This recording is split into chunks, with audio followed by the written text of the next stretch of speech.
اس ملک کا کوئی فیوچر نہیں ہے تو میں اپنے بچوں کو کسی اچھے کنٹری میں جو ہے وہ جا کے سیٹل کرواؤں گا۔ انلکیلی یا لکیلی آپ سمجھیں کہ میں 2 سال میں امیگریشن اپلائی کرتا رہا، 2.5 سال میں 25 سے 30 کنٹریز جو ہیں وہ میں نے وزٹ کی۔ خان صاحب اگر آپ نے بچوں کے لیے آنا ہے نا تو پہلے ہی دن آپ سمجھیں کہ بچے آپ کے نہیں رہے۔ 50 سال بھی جن کو ہو گئے ہیں وہ بھی پیچھے کی راہ تک رہے ہیں، اور ہمیں کہتے ہیں خان صاحب ہم تو آپ کو دیکھ کے ہمیں تو بڑا تجسس ہوتا ہے۔ تو یہاں پہ میں کہتا ہوں ماڑے سے ماڑا بندہ جو غریب بھی ہے، اگر ایک ہفتہ بھی اس کے پاس پیسے نہیں ہے تو وہ بھوکا یہاں پہ نہیں مرتا۔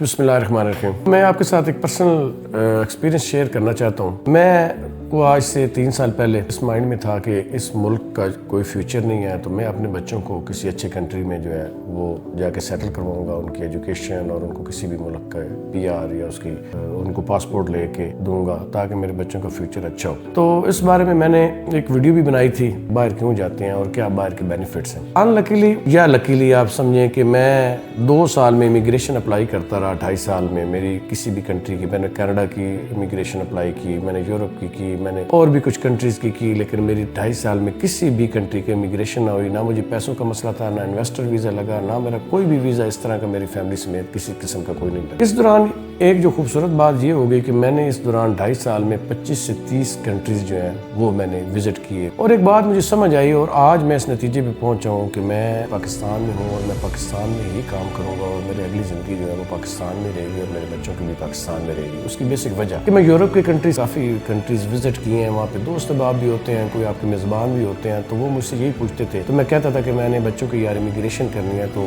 یہاں پہ لے کے آنا، تو وہ انہوں نے کہا کس لیے آپ نے یہاں پہ آنا ہے؟ میں نے کہا میں نے بچوں کے لیے آنا ہے۔ انہوں نے کہا خان صاحب اگر آپ نے بچوں کے لیے آنا ہے نا تو پہلے ہی دن آپ سمجھیں کہ بچے آپ کے نہیں رہنے یہاں پہ جو قانون ہے اور یہاں کا جو انوائرمنٹ ہے، یہاں پہ جو کلچر ہے، تو بچوں کے لیے آپ آ رہے ہیں تو بے شک نہ آئیں، کیونکہ جن بچوں کے لیے آپ نے آنا ہے وہ آپ کے نہیں رہنے۔ تو یہ بڑی مایوسی ہوئی۔ پھر دوسری بات یہ کہ وہاں پہ جو 50 سال سے بندہ بھی پاکستان کا رہ رہا ہے، اس کی خواہش ہے کہ میرے کسی وقت بھی اگر اللہ میرا ہاتھ پکڑے تو میں واپس چلا جاؤں۔ اب پرابلمز یہ ہے کہ وہ کہتے ہیں کہ ہم دھس چکے ہیں، ہماری فیملیز ادھر ہیں، ہمارے بچے یہاں پہ بڑے ہو گئے ہیں، جوان ہو گئے، اب ہم جاتے ہیں، میں جاتا ہوں، ہماری خواتین ہمارے بچے واپس نہیں جاتے، وہ کہتے ہیں پاپا آپ نہیں جانا ہے، ہم نے نہیں جانا۔ تو میری وہ بات بھی ختم ہو گئی کہ یہاں پہ اب جب وہ بندے واپس نہیں آنا چاہ رہے، 50 سال بھی جن کو ہو گئے ہیں وہ بھی پیچھے کی راہ تک رہے ہیں، اور ہمیں کہتے ہیں خان صاحب ہم تو آپ کو دیکھ کے ہمیں تو بڑا تجسس ہوتا ہے کہ آپ جتنا ہم پاکستان میں سیٹل ہوں یا آپ سے کم بھی ہوں تو ہم تو کبھی یہاں ایک دن بھی نہ رہیں۔ کافی میں نے یہ چیزیں دیکھی اور ورک بھی کیا، میں نے وہاں پہ دیکھا ہے کہ وہاں پہ سہولتیں جو پاکستان میں ہیں وہ اس طرح کی سہولتیں نہیں ہیں۔ یہاں پہ آپ کو پانی پلانے والا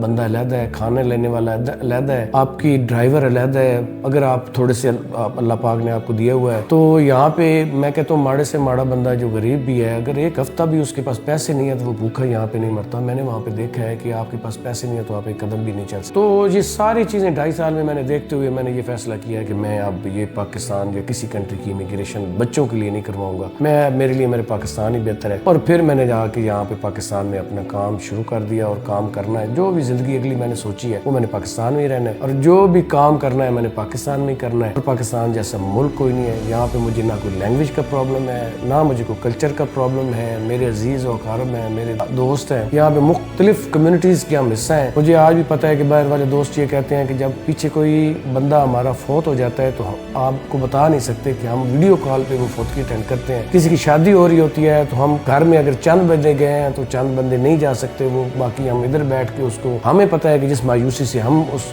ایونٹ کو ہم اٹینڈ کرتے ہیں وہ ہم جانتے ہیں۔ ہم آپ کو تو موج ہے، آپ سارا دن ایونٹ اٹینڈ کرتے رہتے ہیں، آپ کو تو یہ سارا دن جو ہے وہ آپ کے لیے اسپیئر ہوتا ہے۔ تو انہوں نے یہ کہا کہ ہمارا یہاں پہ عید کے اوپر ہمیں بڑی افسردگی ہوتی ہے، آپ تو عید بڑی خوبصورت یہاں پہ مناتے ہیں، ہمارے پاس عیدوں کا کوئی کنسیپٹ نہیں ہوتا، کوئی پتہ نہیں ہوتا عید ہے، کوئی تہوار ہے، اسلامی تہوار ہیں، کلچرل تہوار ہیں، ہمیں کچھ پتہ نہیں ہوتا۔ جو ہماری فیملیز کے جو ایونٹس ہیں ان پہ بھی ہم شریک نہیں ہو رہے ہوتے، اور پتہ چلتا ہے کہ ہم بچوں کے لیے اور اپنے لیے اور فیملی کے لیے ہم باہر آئے ہیں اور پوری زندگی ہم نے یہاں پہ گزار دیا، اب واپس جانا چاہ رہے ہیں، یا تو جا نہیں سکتے، اگر جا سکتے ہیں تو آپ کی فیملی آپ کے ساتھ نہیں ہوتی، جس فیملی کے لیے آپ جاتے ہیں وہ بیسیکلی اسی وقت ہی آپ کا ساتھ چھوڑ دیتی ہے۔ اس لیے میں نے فیصلہ کیا کہ میں پاکستانی ہوں، میں پاکستان میں رہوں گا، میں کاروبار بھی پاکستان میں کروں گا، اور انشاءاللہ مرنے تب تک میں پاکستان میں رہوں گا۔ بہت شکریہ۔